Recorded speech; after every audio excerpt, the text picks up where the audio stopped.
Hello and good evening. It's Krista and Stephen Hoover here. We are very pleased to be hosting this edition of FFI's Date Night. Hi, for those of you who don't know us, Stephen and Krista Hoover, as my wife, dear wife said, we have 7 children. We've been involved with FFI for a long, long time. I do recall dating this young lady and going to catechism classes as part of that process. So I've been involved for a while. I've been involved with Knight's Quest, family camps, doing a lot of cooking. I get known as Chief with some young boys due to the Knight's Quest camp.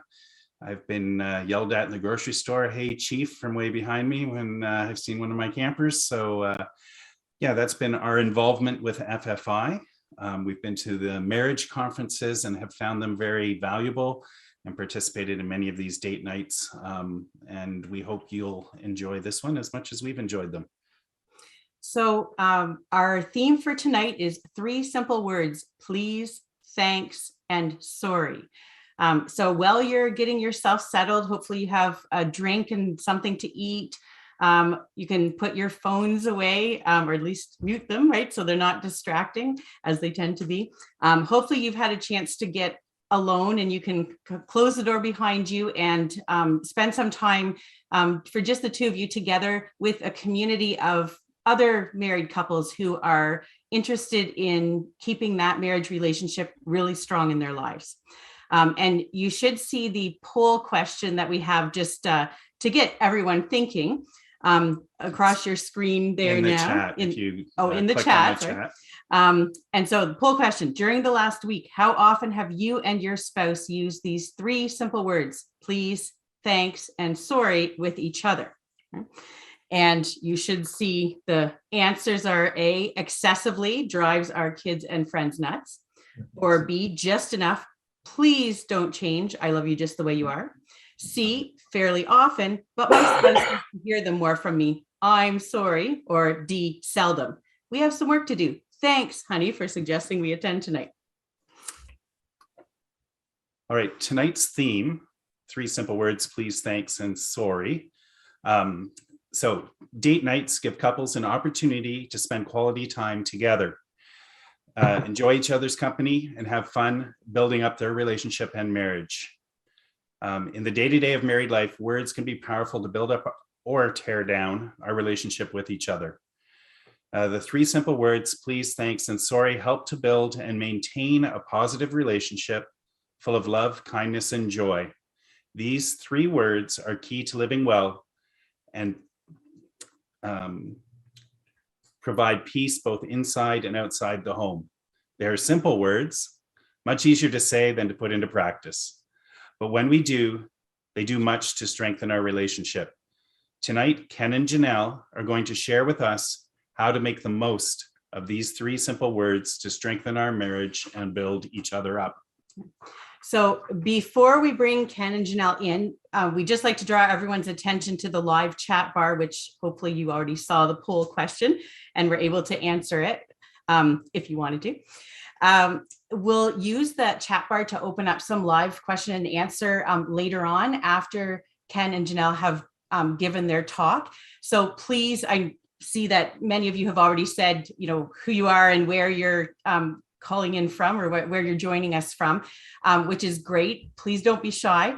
Part of what FFI is trying to create here with the date night is a way for couples to connect with each other and be encouraged by each other. So please, by all means, participate in the chat and ask questions as we go along.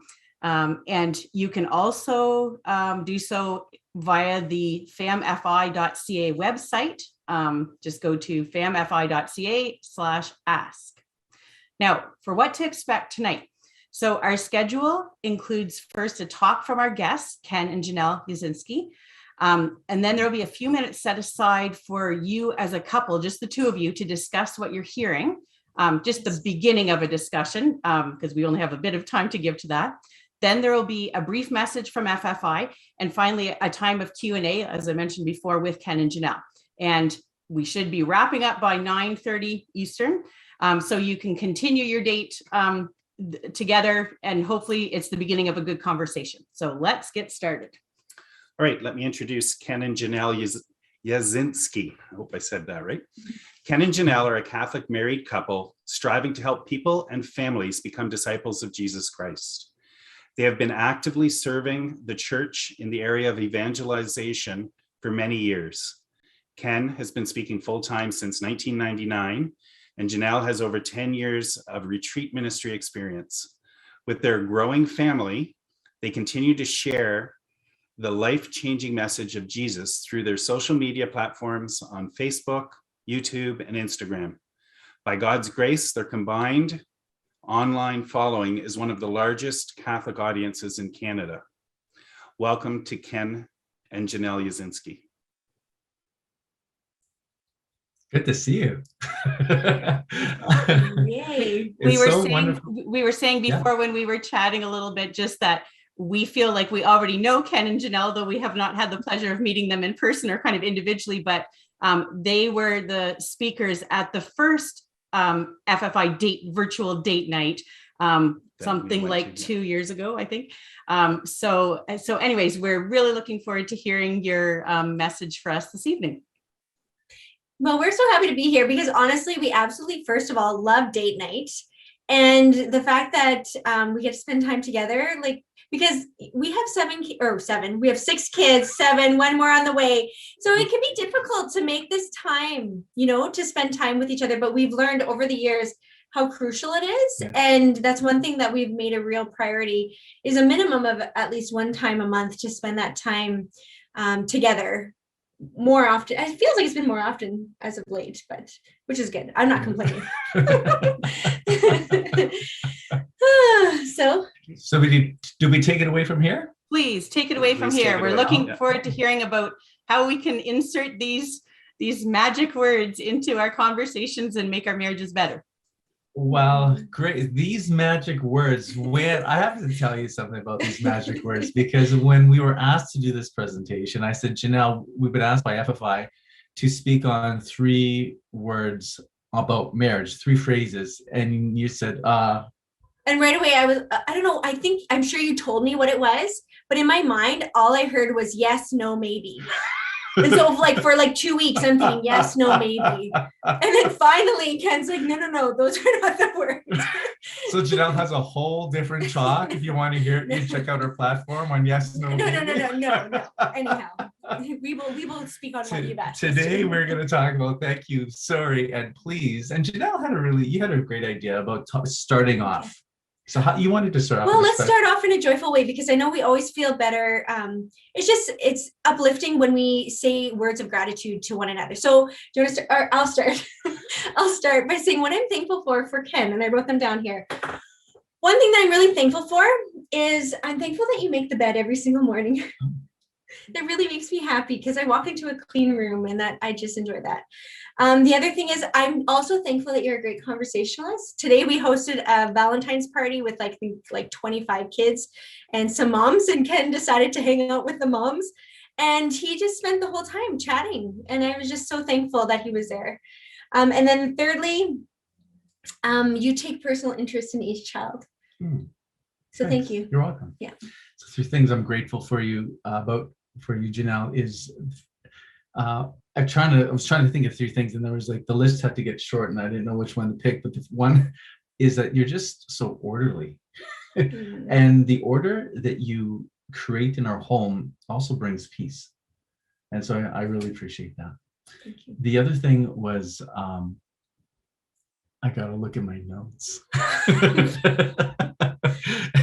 It was for those who know you, they know this to be true, your consistent joy.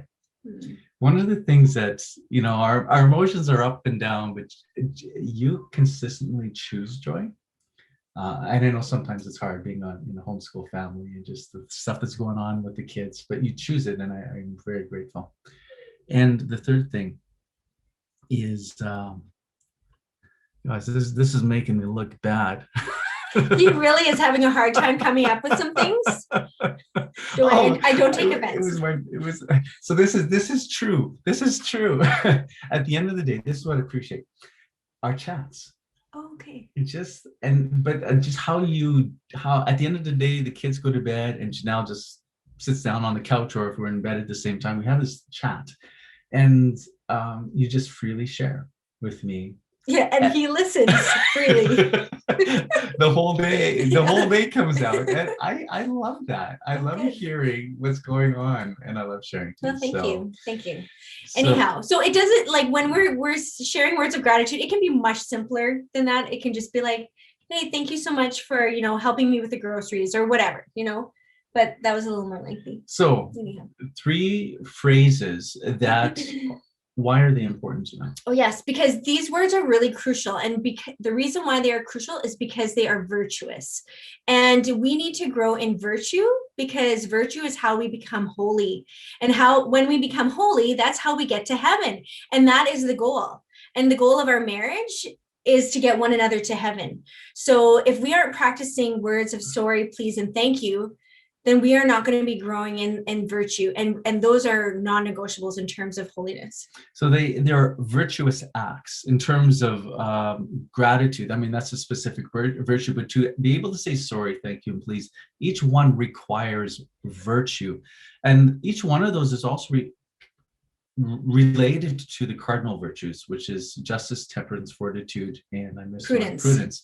And so in some way, to be able to express one of these phrases, it also is drawing upon the strength of those cardinal virtues. And I wanted to mention at the beginning, what's a cardinal virtue? The cardinal virtues have every human virtue underneath one of those 4. So every virtue that you can think of, not talking about the theological virtues, but the human virtues, every good one is underneath one of those 4. And the cardinal virtues, the word cardinal comes from a Latin word, I believe it's cardo. But anyways, that word means hinge. So that means every good action that we do swings on one of those 4 virtues. And these expressions that we have in our marriage, thank you, sorry, and please, requires an exercise in some way of each one of those virtues. Now, we're not going to specifically explain how, but I thought it'd be good to be aware of that. And I want to draw your attention to, how do you feel about being around a virtuous person? What's your thoughts? Oh, I love it. I love being around a virtuous person. It makes me want to be more virtuous. It really challenges me, especially if they're being more virtuous in areas where I'm really weak. I just think, like, if I see Ken like really trying hard at eating well, I'm like, oh, he's got such good discipline. He's got such strong temperance. I want that too. And it helps me. And so I feel like it's beautiful when you surround yourself with virtuous people, you can't help but want to be virtuous. And one thing that came to my mind is that when you're around virtuous people or a virtuous person, you feel safe. And I have to say, I feel safe in our marriage, and I'm very grateful for that. I'm not worried by coming to you and sharing things. And that's what virtue does in relationships. It creates a safe space. And so we want to develop these virtues in our life. And I was speaking at a conference in the Philippines before COVID hit. It was a big conference. The main stage had 10 to 12,000 people at it. And I had after the keynote, I had a breakout session. So the breakout sessions were also very large too, like 2,000 to 5,000. So I think I had about 3,000 people in this one session. And I'm trying to explain why virtue just seems so beautiful and what it does to a relationship. And I thought of the example of a ballerina. When a ballerina knows who's taken ballet, they just move so effortlessly. And so I thought about talking about this, but I thought, wait a minute, there's like 3,000 people in front of me. There must be a ballerina in the crowd. So I said, is anyone here who's taken ballet for a number of years? And right away, a young lady put up her hand. She was in the front right. And it turned out she may have been a professional ballerina, but many years of experience. So I asked her to come on stage and to show everyone a move, a typical move that ballerinas do. I don't know, but she just did a beautiful, graceful move across the stage. And then I said, can you teach me now?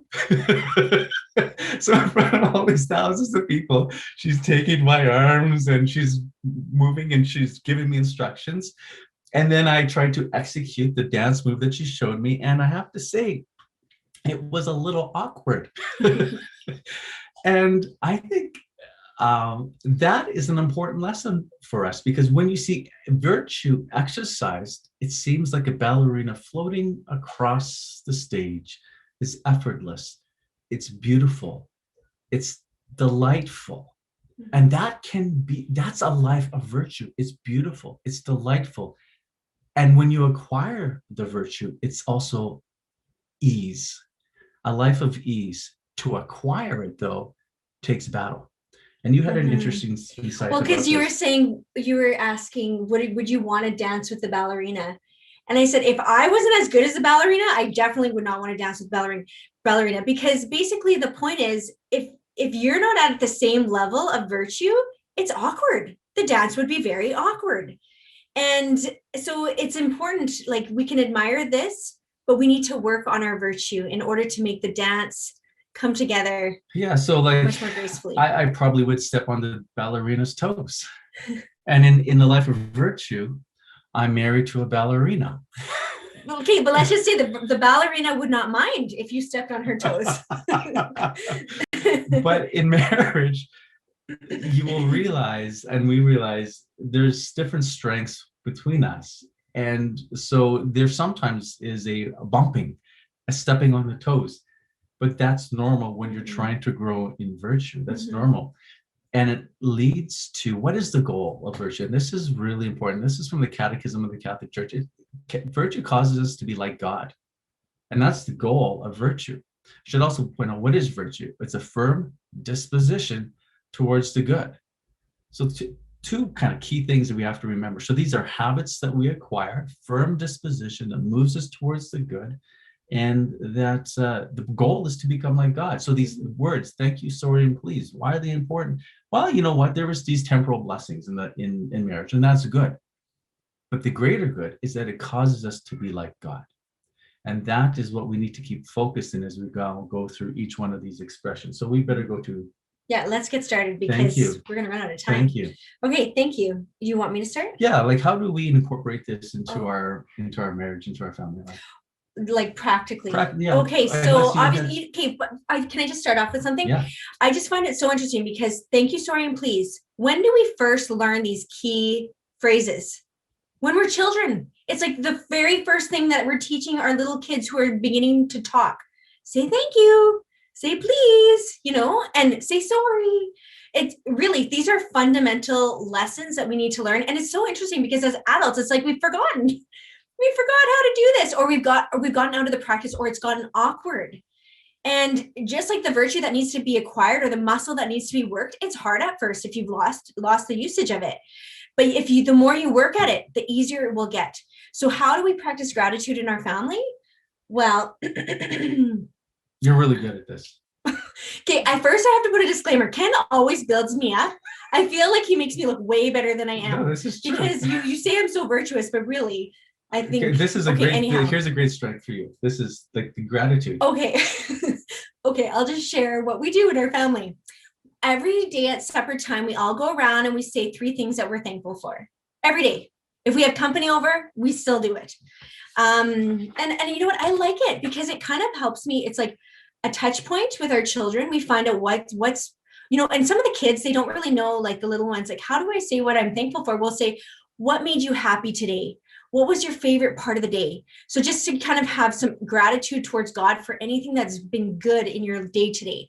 And it's been beautiful, because things that stand out to them, I totally forgot about that moment in the day. And I'm just grateful for that, because I think we would miss out on so much if we wouldn't have that short little interaction at supper time. And we are trying to develop this virtue within us as well. But when we do this at supper time, it's also developing it for the children. So give an example, like everyone participates.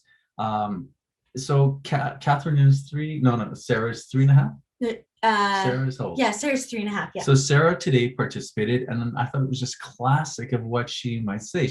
When it came to her turn, imagine the little 3-year-old girl saying this. mommy and daddy, get married, get a ring, kiss on lips. It was so cute. That's exactly what she said. Yeah. Mom and dad. Get married, get ring, kiss on lips. Yeah. I'm like, I'm Really? thankful for Okay. that too.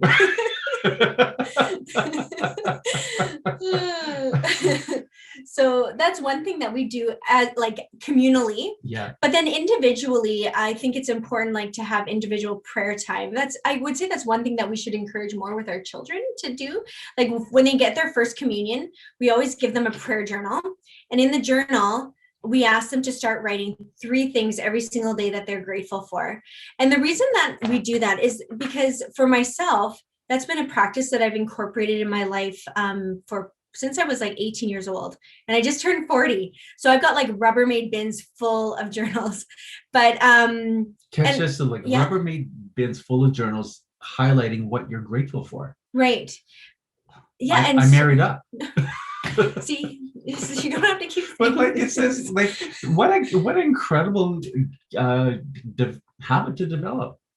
Well, yeah, you're right. It is a habit. That's what it is. It is. And I'm just thankful, like, because I try to think of something new. Like, it's not always like, oh, thank you, Lord, for, a safe house or a safe place to live.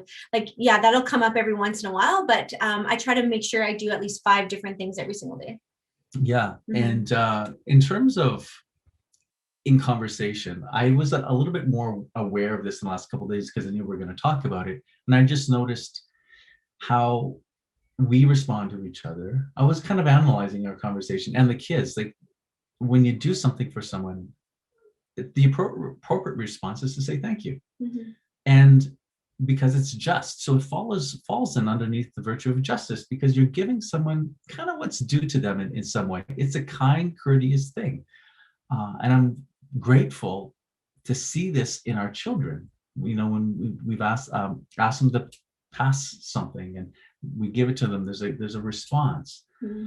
But I'm just grateful for that. So if we're not used to saying this in our families, expressing our gratitude, well, it might be a little awkward at the beginning, but you grow into it and it becomes second nature. And I know many of you, I'm sure this is part of your culture at home.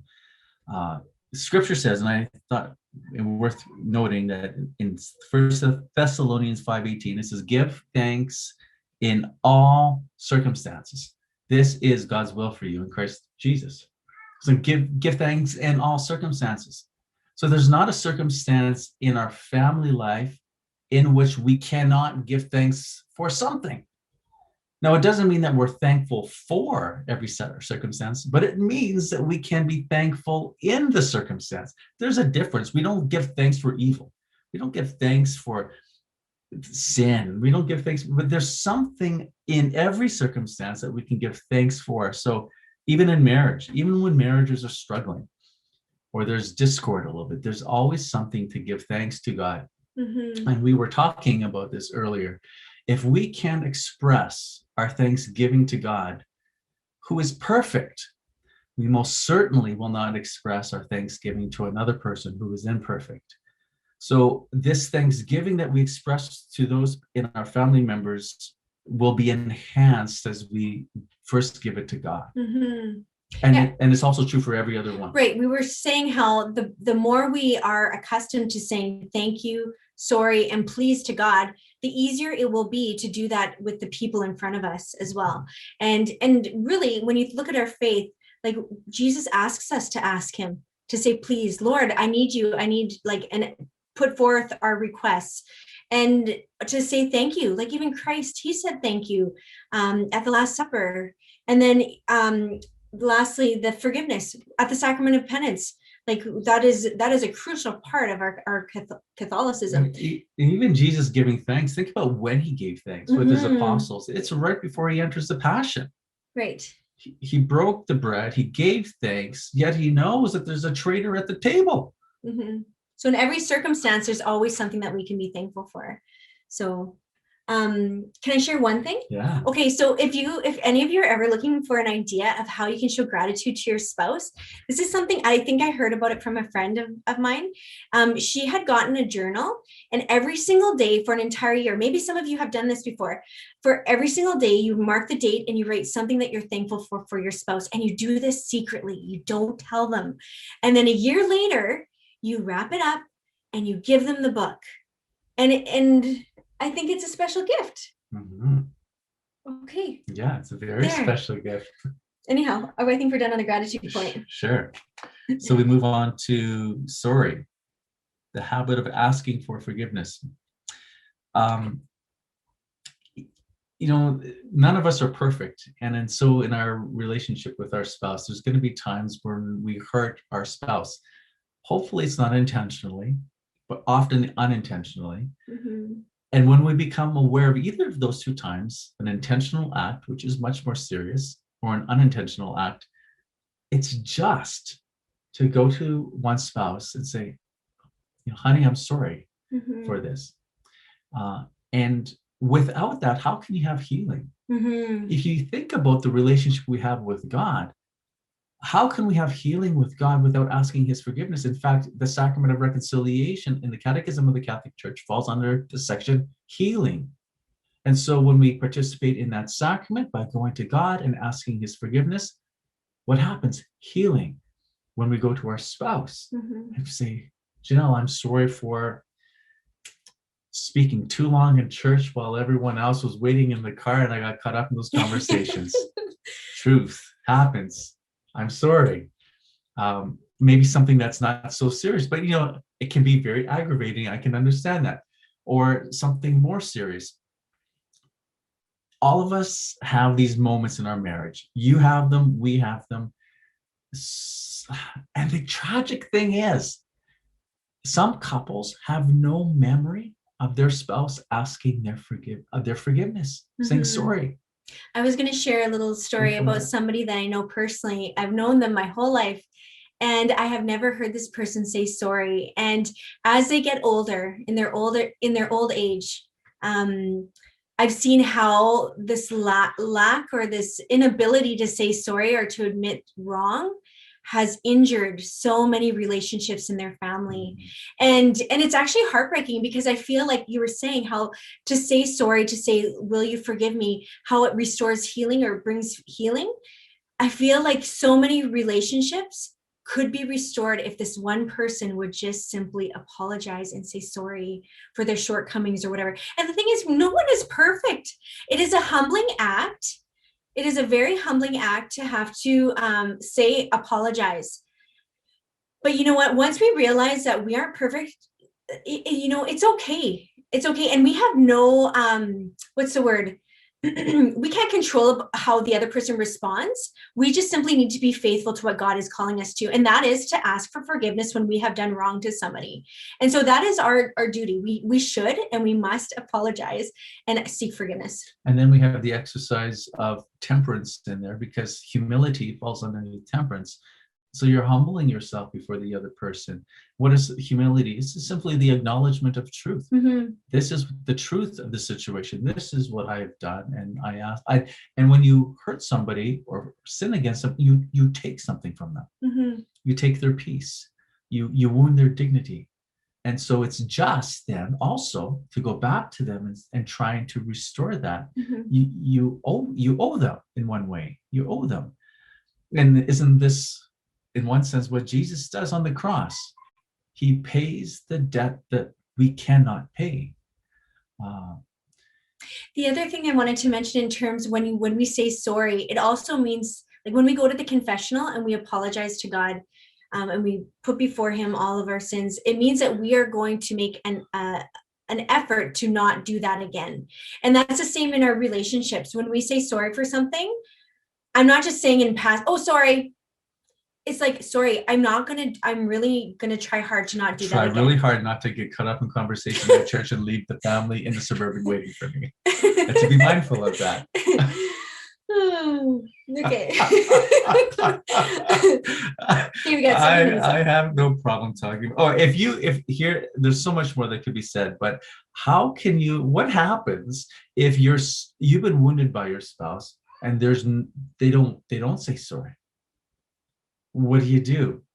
This is way beyond, I think, a little video like this, but sometimes you can't control the other person. You can't really. It's their choice. Mm-hmm. So how can you respond to the hurt that they've done? This comes into the area of unforgiveness. I have a 7-part series on our YouTube channel that deals just with unforgiveness.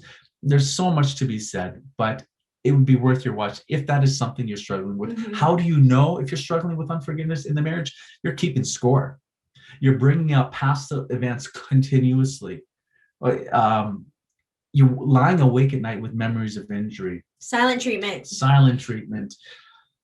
Just off the top of my head, but there's a whole video on that. So we all deal with this to some degree. So it might be worth your watch there. Mm-hmm. 7-part series on unforgiveness on the YouTube channel. Moving on, should we to? Okay, please. Yeah. Please, could you go first?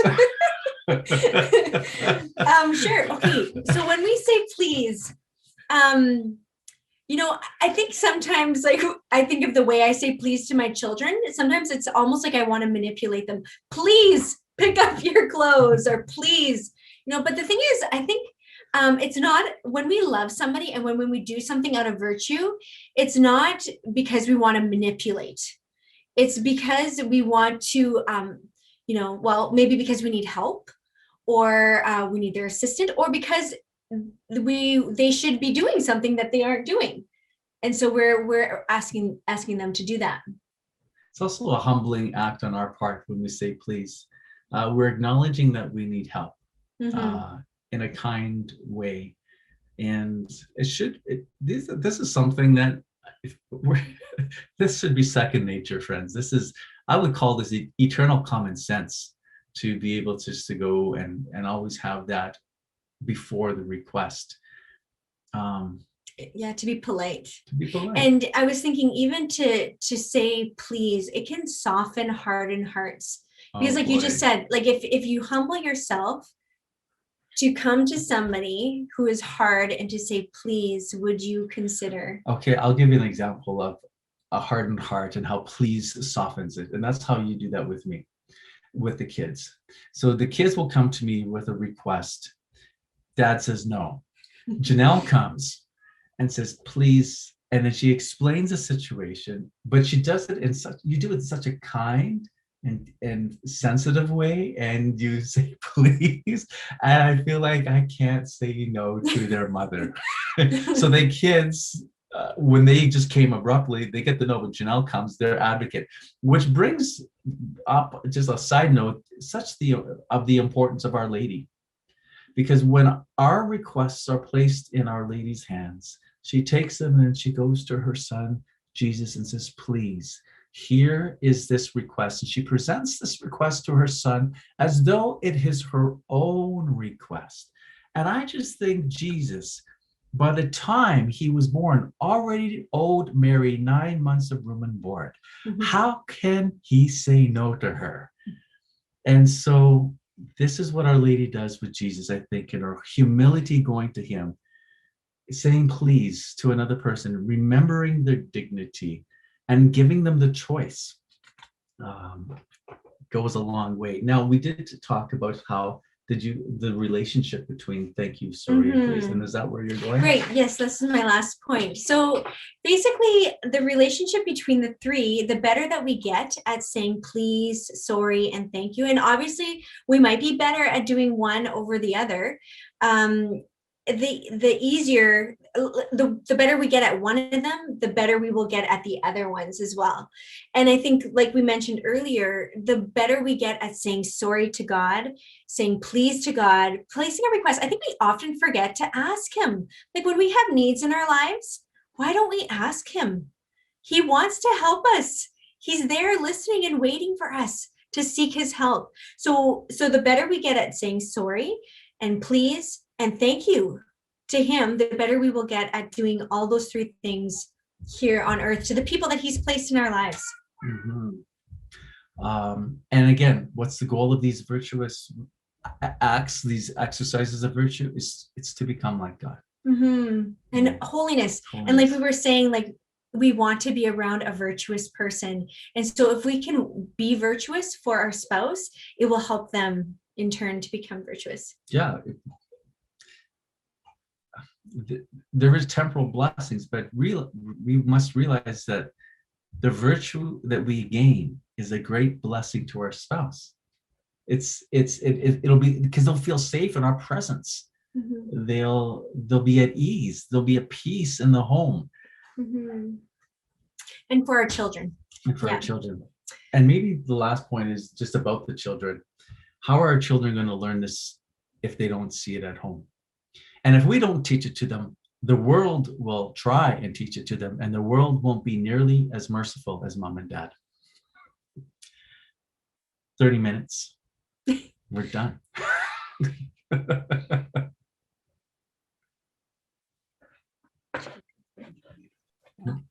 Sorry, we were muted there for a second. Thanks so much, Ken and Janelle. That was really a really great depiction of three simple words that it turns out are not so simple and certainly not meaningless, right? There's a lot of depth there, I think you've brought to our understanding of those three simple words. So thank you so much. Yeah, and thank you. I'm just wondering, is there any video of your ballet across the stage? Like, is there any way we could go find that? Is that on the YouTube channel? It's not on mine. I looked for it, actually. I couldn't find it. But that is a beautiful image of how practice makes perfect, and how it will become easier and we can do a better job of it the more we try and put ourselves out there and say whichever word we have to work on, and all of them we have to work on. Well, and that saying some of them, like all saying them, will help us say all of them more often and more easily. We both really liked that image of the ballet dancer, or you could think of a concert pianist or an athlete, like with the Olympics happening now, like, going through those motions that took like years and years of training, and they look so beautiful and effortless. And for that athlete, they're putting in a lot of effort, obviously, at that moment to do their very best, but it's very different than someone coming along off the sideline trying that same thing because they've had that practice. So that's very good. And we just wanted to share one little anecdote from our own marriage. I think a number of years ago, we were having a lot of challenges, just circumstances around us. We were putting an addition onto our home, and we were expecting a baby, and then things got delayed, as they tend to do, and so we weren't even living at home when it was time for the baby to be born, and then the vehicle broke down. Like, anyways, there was just a lot of stress, and I feel like there was a time when our relationship wasn't so great between each other. Yeah, we were shorter with each other. Yeah, because you're distressed, right? And yes. and sometimes you say like, oh, why didn't he do this? Or why didn't she see this? Or right, that type of thing.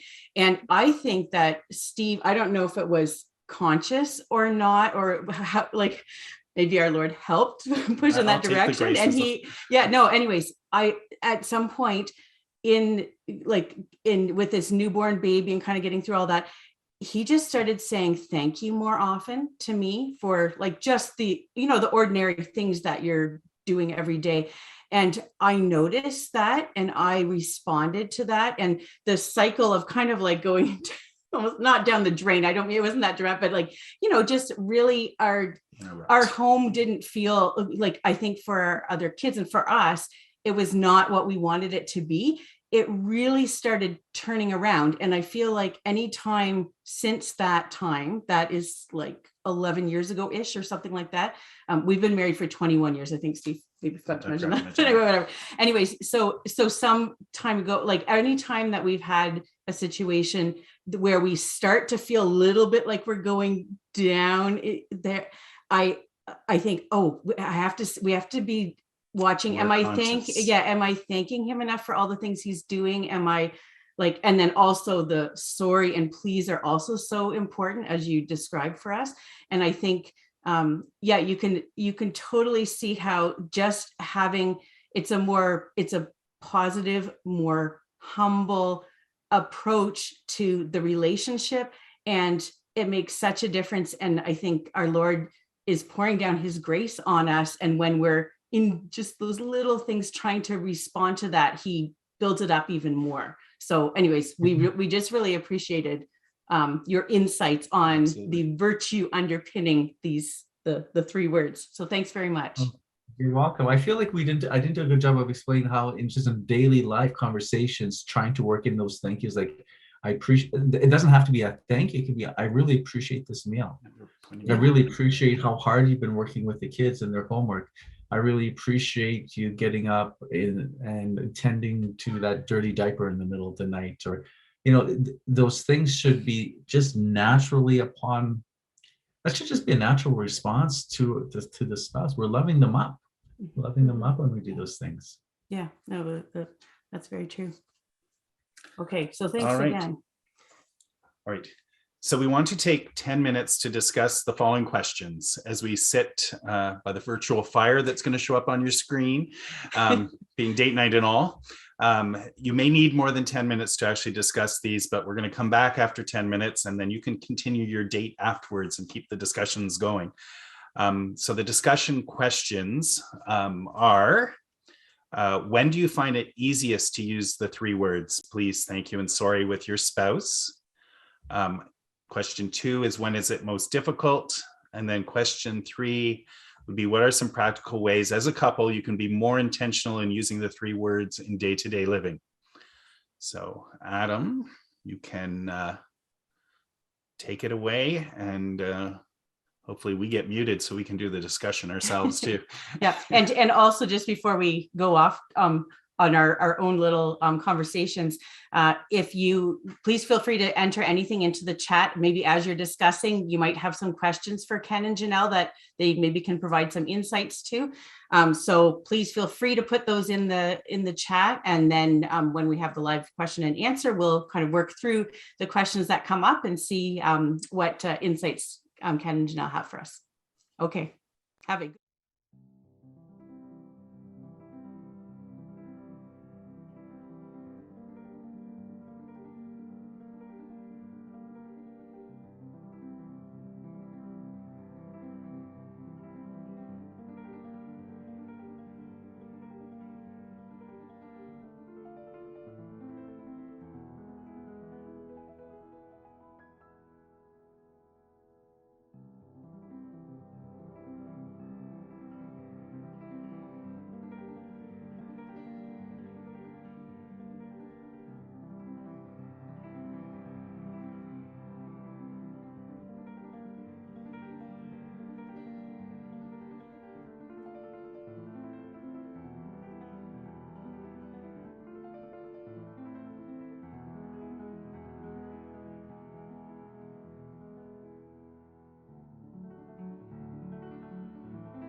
So we're back. I hope you had a great conversation for the two of you, and hopefully it's just the beginning of a conversation that can carry on, and hopefully you found some insights as we did from Ken and Janelle's talk, and that will help you to use these words more often in your marriage and in your family. Now we're going to talk just a little bit about some of the summer camp programs that FFI runs. And of course, it's difficult to plan anything these days, but planning has already begun for family camps and Anchor Girls Camp and Knights Quest Boys Camp. And hopefully those will all be able to run this summer. So yeah, God willing. So keep your eyes open for updates on the FFI webpage and through social media for more information as it becomes available, and certainly for how to register. So probably many of you are already aware of this, but the Knights Quest Camp is for boys aged 9 to 13, and plus some counselor roles for high school age boys and high school and beyond, I guess. Anchor Camp, similar age ranges for girls. And then the family camps, which is something that's very close to our heart because we've been involved with many, many family camps over the last number of years. The family camp is a really great opportunity for families to get hopefully a real rest, a real vacation, and just have some downtime together, hopefully kind of very technology free or low tech, and lots of outside time to spend with other families in a great setting. The idea each time is to have something like about 10 families together, families at all ages and stages. And we try to have a priest in residence for the week so we can have mass every day and opportunity for confession.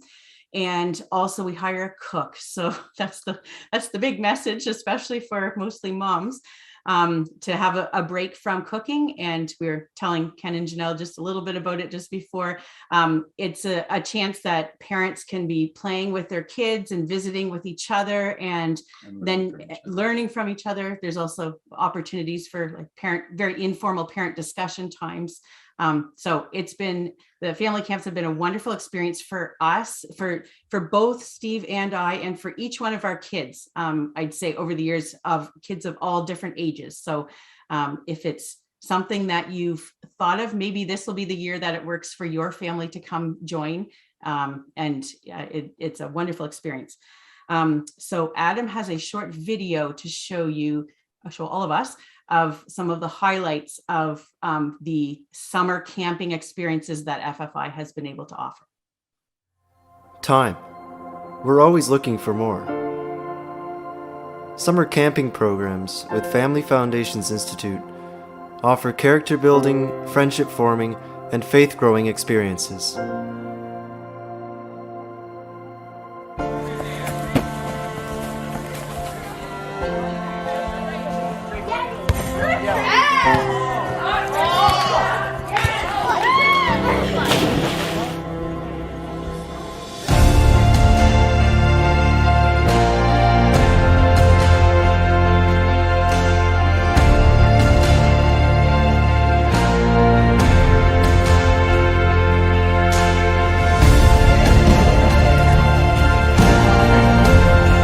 In the beautiful natural setting of the John Paul II Cultural Center, with daily prepared meals, organized activities, and rustic sleeping cabins, you are sure to find more time for friendship, more time for family.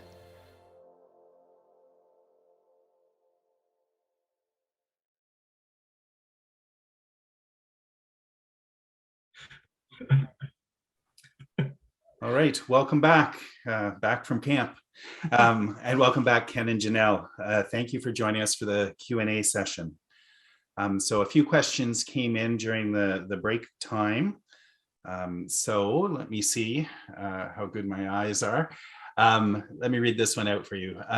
Does one remind the other to use the 3 words, or perhaps accept them gracefully when they do arise? So should they be prompted, or do we need to just let the other person do it? So remember to say please, Janelle. Like, it's kind of awkward. But not really. I think you can prompt the other person. So for example, I'll make a meal. And I'm like, so what did you think about the meal? And then this way he'll be like, oh yeah, thank you. That was a really great meal. Thank you for taking the time, so you can kind of prompt the person a little bit. If you do that to me, I would say you do that pretty gracefully. Oh yeah. I because there's a way to prompt the person that shames them. Mm-hmm. You never do that. Mm. So I feel like whenever you prompt, would it be something that I should do regarding these 3 words or something else? It's always done gracefully. Mm-hmm. And I know that you're seeking the good in the situation. It's not like you're looking to be. No, I actually just kind of want your opinion about, should I do this again? Should I make this again? But the other thing, I've also come to it at different points in our marriage and just said, this really hurt me, because sometimes he has no clue. And so how can we, we can't just assume things, because then what happens? We start bottling things up and we start resenting the person. Mm-hmm. And so I think it's totally okay, but we also have to think the manner in which we present something to the other person. And I was going to talk about this, when we say please and thank you, it's important to have eye contact. It's not just like, oh, thank you, and walking away. It's like, thank you. And knowing the person's love languages is very helpful. I know that Ken really appreciates when I touch him. And honestly, he needs to remind me, because I will go weeks without touching him because I forget and I need to be reminded. But if I want to say thank you or please or sorry, I'll try to make a point to be touching him and to get close to him and to look at him in the eye, just so that I know he knows that what I'm saying is sincere. Mm-hmm. I have even coached Janelle on. Oh, and how to touch him. He doesn't like me to pet him like a dog. It's true. Gentle. And I should have, my hands are sometimes dry. That's fine. Anyhow, we won't get into that. Sandpaper on the face. But no, I think it's completely okay to let the other person know. I mean, not to hound them and be annoying. And also, why are you seeking gratitude? Thanks. Is it a self-seeking thing, or is it just sometimes it's just I think it's totally okay to bring it up to the person. Regarding sorry though, I think there's something important that we've learned. If I've hurt Janelle and I am clueless, Janelle brings it up and then maybe says, we're going to talk about this later.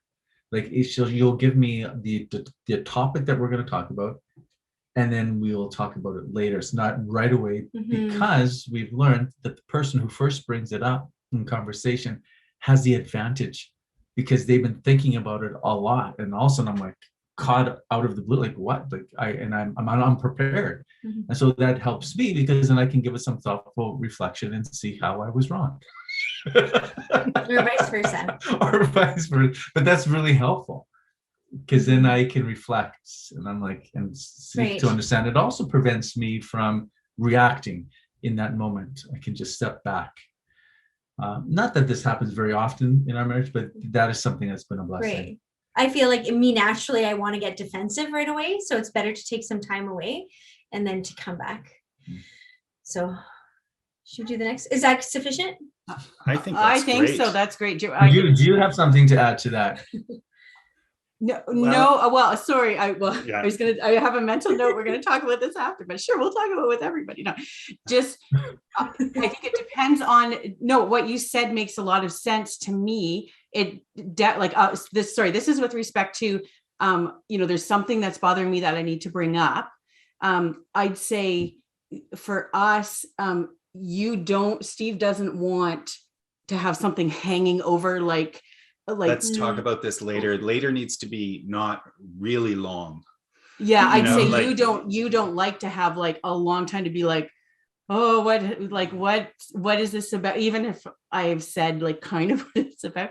So I think it's just personality. So maybe the message is to know, kind of love languages, to know your spouse as to what would be the best way to bring this up in a way that's going to be like result in the best conversation, to have like better understanding of each other and growth. And like you said, like what's your motivation, I guess, right? Is it for the good of the other, the good of your relationship? That's good. If it's to like annoy or anger the other person, then you have to look at yourself to say, okay, do I need to change how I'm saying this or how I'm seeing this? No, I think that's good. Okay, the next question, how to ask our kids to do something that is their duty to do and say please. So maybe it's, should we say please when it's something that's already their responsibility? I think we should always say please. Yeah, I think so. Like you can't go wrong with saying please. But at the same, like, I think one thing that we're trying to instill in our children, and we are by no means we have not arrived, but we want them to be virtuous. I know we've been using this word a lot, but it's like, if this is your responsibility, it is your duty to accomplish this. And by doing your duty, you will grow into the person that God has called you to be. And so if that's kind of the language that we try to use, instead of like, this is your job, you got to get it done, go do it. It's like, when you do this, you are pleasing God, you are serving God and your family. So just try to get them to grow in virtue. I don't know if I have much to add. Sometimes the child just has to do it. Depending on the circumstance. There's an infinite amount of circumstances we're talking about here. As a general rule, I say please. As a general rule, sometimes a direct command is necessary. I think the prompting from the earlier question on with our kids, I remember once being called out by my own dad when we had some family event, and we were, one of the kids was wanting something, and I said, well, say please. And then they said please, and then my dad was like, well, how often are you saying please? And I thought, oh, that's good. I should be aware of that as well. So, your dad was still fathering. Exactly. You're right. We as adults should be saying please. Yeah. I was just saying, as adults, we should be saying please as well. Yeah. Right? Because we need to model that behavior to our children and to everybody around us. Yeah. So it's just courtesy and politeness, right? Yeah. I really like how you said, Janelle, about you're trying to help your kids to internalize the behavior. It's not just, oh, I obey because there's an external voice telling me to do this, but you want to grow in virtue. You want to have them exercise their freedom, right? To say, I choose to do this thing. Not that I want to do this job, but I'm choosing to do it to serve, for love of God, to serve my family and so on. So I think that's ultimately what we want to get to. I mean, age appropriate, of course, sometimes a direct command is necessary, like you said, but no, I really like what you said about that. I'll just jump in with a thought that I missed on how to say sorry. In our family, we just don't say sorry and just leave it at that. We encourage and we try and model it as well, to say, I ask your forgiveness for. We state the offense, and then it requires a response on their part to say, I forgive you. So there's this acknowledgement of what has happened and say, will you forgive me? And then they have to say, I forgive you. And we do expect that from our children, but we also ask our children's forgiveness in the same way. Unfortunately, I feel like I'm doing this too often. But when I go to apologize to one of our children, the way I do it, this is what I struggle with the most. I lose my patience. So then my tone is not as kind, and I hurt their feelings. Even if what I said is true, it's the way I said it was wrong, then I should still go apologize. Even if so that's how you say it too. So then I will say, this is what I said was necessary, but how I said it was really wrong. I hurt your feelings. I should have not been so rough. I ask your forgiveness. Will you forgive me? And when I do that, I also am at their eye level. So if they're a lot shorter than me, then I'll get on my knees, or they're on a chair, and I'm not looking down. I'm there, and it's a really humbling thing sometimes to do that with your children, but I feel it's necessary. It brings healing. I want my children to know, well, I'm sure if you look at your life, anyone looks at their life and their relationship with their parents, we've all been hurt. And maybe we have these memories and we think, wouldn't have it been nice if my dad or my mom had come to me in that moment and said, I'm sorry, will you forgive me? I want my children's memories of me, if my imperfect moments, to be filled with moments of, will you please forgive me? That's beautiful. Okay, next question. What tips do you have for a couple who finds themselves apologizing all the time, not for anything they have done, but because they are unable to change the situation the other finds themselves in? We were kind of speaking about this actually yesterday, because remember we were talking about the difference between saying sorry and being empathetic. Like you can, and I don't know, perhaps I'm not understanding the question quite right, but like, you know, if someone's in a difficult situation, instead of just saying, I'm so sorry that this is happening, or I'm sorry that you're going through this, like that's different than seeking forgiveness or like apologizing. It's more trying to empathize and show that you are present in that other person's suffering, that they're not alone in it. And I think that's an important piece in marriage for sure.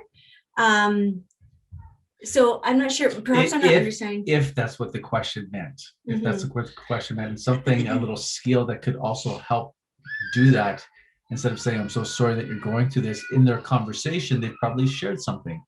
So a good active listening skill is to repeat what they've just said. So use the same words, like I feel really they're the same, maybe they're really discouraged about a situation. And say, yeah, it's be very difficult to be discouraged about this, and like say exactly what they've said. So you enter into what they've just shared, instead of I'm sorry that you're going through this. I mean, what's nice, you could say that, but like repeat so they hear you hearing them. And even checking back in with the person about it, not them having to bring it up to you all the time. I hope that's what the question was asking. How do you understand this question? I think I was reading it the same way that you just answered. Yeah. So if somebody wants some clarification, please put that in the chat. We'll see if we can circle back around to that one again after.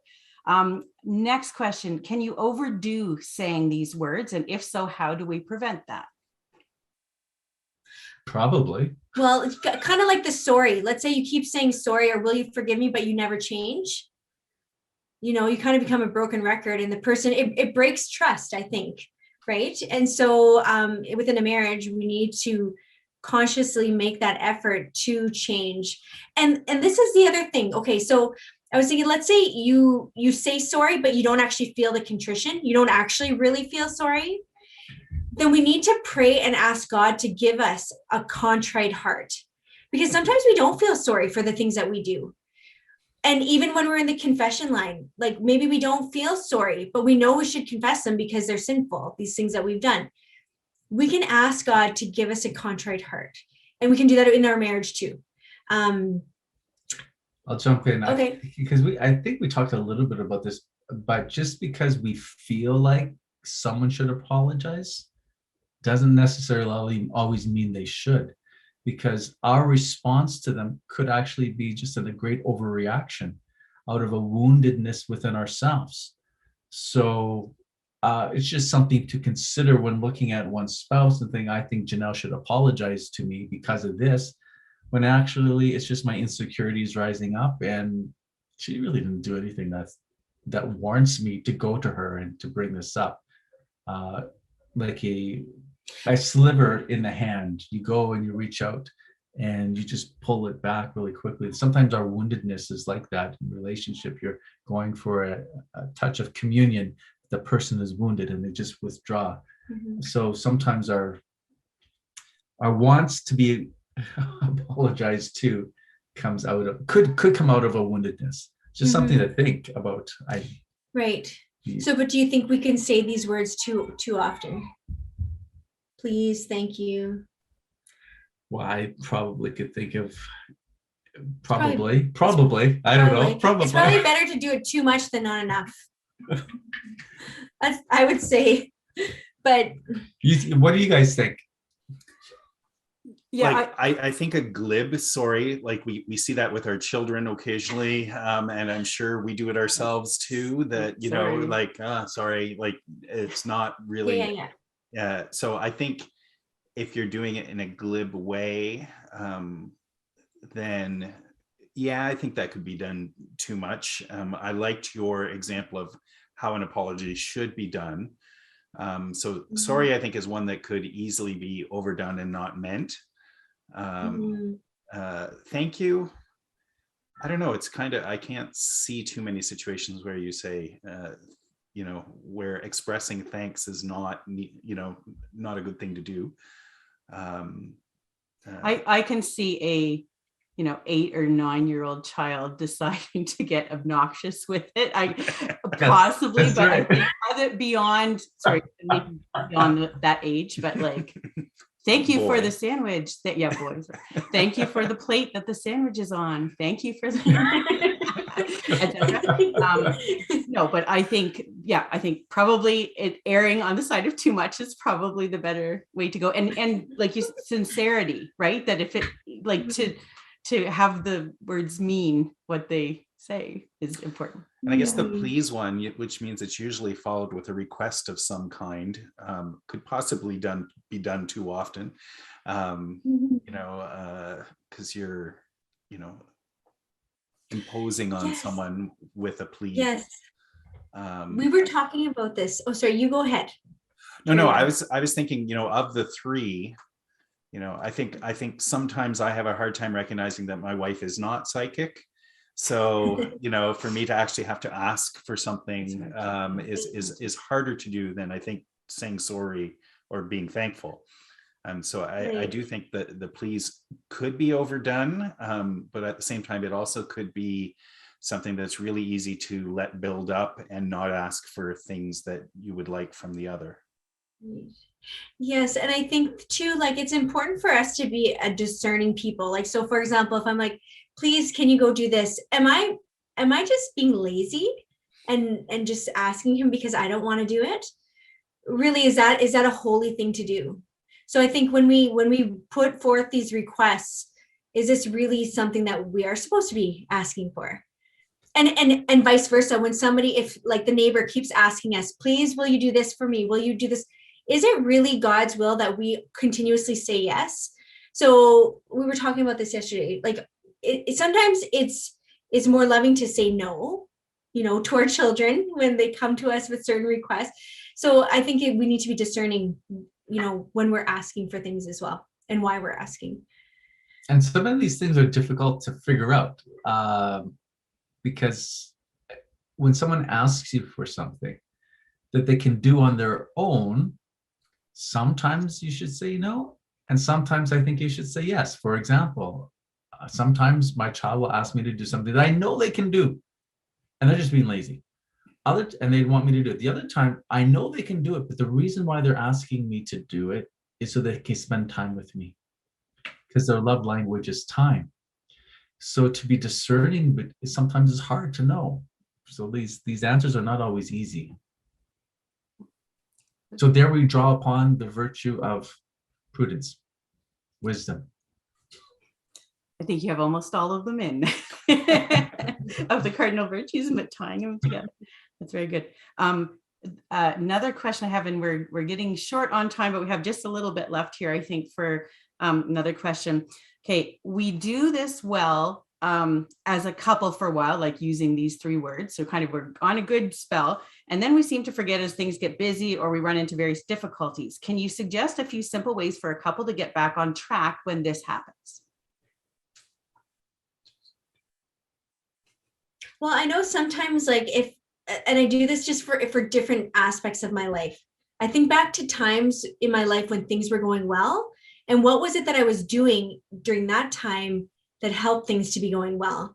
And then I'm like, okay, I need to go back to those habits because what I'm doing right now is not working. So I need to get back to that. So thinking back to times when things were going well, and what was it that made the relationship much more harmonious? You could also shock your system by visiting your default future. What if you don't practice these words? Project now 20 years down the road. What is your life going to look like?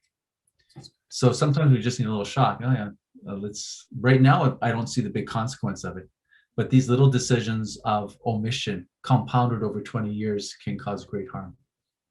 That's a helpful practice. What is the default future of omission? Like the Christmas Carol, right? Just like Oh yeah, the ghost of Christmas present, future, and see how bad it is. And yeah, okay. Anything else? I don't see any other questions coming up. So we're just about out of time anyways. Do you have any final thoughts, Ken and Janelle, to tie everything together for us? Well, we are online regularly. Every Wednesday, Janelle and I, or just me, will do a video. People are welcome to check that out at kenandjanelle.com. All our stuff is free. So if you want us to keep on serving you, we would be happy to do so online. And we're always at the service of FFI as well. Really blessed to be part of your experience tonight. And I'm just like, how can we get this in Saskatchewan? Really, it seems very beautiful what's happening where you all are. And then lastly, I just, one quote that's really been standing out in my mind is from St. Alphonsus Liguori. He just says, the pressing duty of the moment is our sanctification. So everything else is just details. But what is it that's going to bring us to holiness? That's really what's most important. Very Lovely. good. Yeah, thank you. And it's kenandjanelle.com, correct? Okay, so everyone can check that out and continue to learn from our guests this evening. So thanks so much for your presence, for sure. And thanks for doing that for all of us. Yes, Like all yeah. your listeners. Yeah, for sure. So now we come to the moment you've been waiting for. Well, maybe not. The door prizes. Door prizes.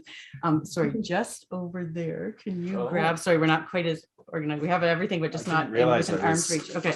Actually, literally doing. The Sorry, draw. no, literally, we're doing the draw. Okay, so we have all the names of all of the participants in this box. And sorry, first, the third prize is a $20 LCBO gift card. I guess we don't need to hold that up because you know what that is. Okay, so the winner is Ruby and Joseph Filion in Sarnia. To know. Congratulations to Ruby and Joseph. So FFI will be getting the prize to you one way or another. Okay, second prize. Can you just, those two books. Oh no, yeah, it's okay. Well, I've got them in order here, but there are two books on marriages. So the 5 Love Languages by Gary Chapman, as mentioned by Janelle. Oh, is it backwards? Sorry. And anyways, is it correct? Good. Oh, okay, good. Okay. So 5 Love Languages. And then the other book is the 21 Undeniable Secrets of Marriage by Dr. Alan Hunt. And the winner, Family Camp alumni, Nelsie and David Lopez. Super. So FFI will get those books to you. Okay. And our first place door prize is, put the books on top. Okay. Is a $75 gift card to various restaurants. A number of different ones to choose from. Oh, Nicholas and Amandine Bousset, congratulations there. So we'll make sure we get that to you so you can enjoy. Super. So we can look after the girls. Yeah. And the boy. Anyways, okay. So thank you to Ken and Janelle. And Steve will just give our final message here. So we want to share with you some upcoming family building events. So check out FFI's webpage for updates on upcoming events and activities. Or on FFI's webpage, you can subscribe to those activities of interest to you and your family in order to receive updates automatically, or follow FFI on Facebook or Instagram. For anything you see or hear, please contact the office. They're always happy to hear from you. Okay. So We have upcoming a Messy Family Project board meeting retreat is going to be offered February 25th to 27th.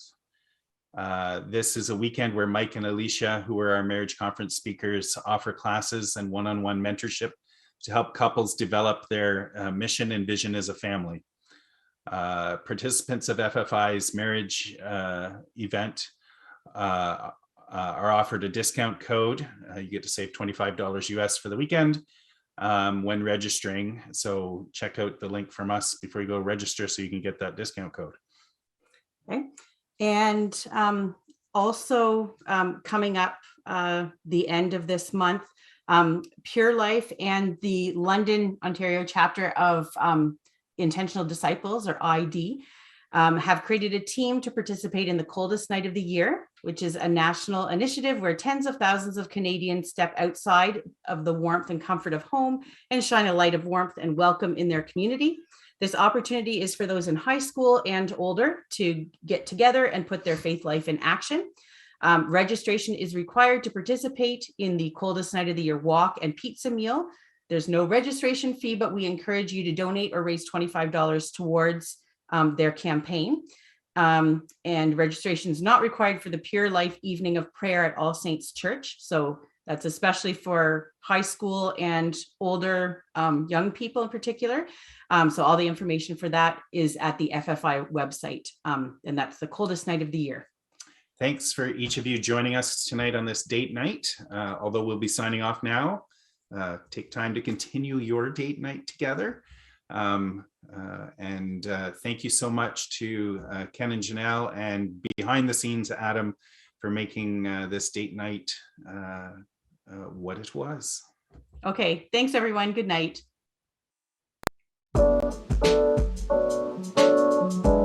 Thank you.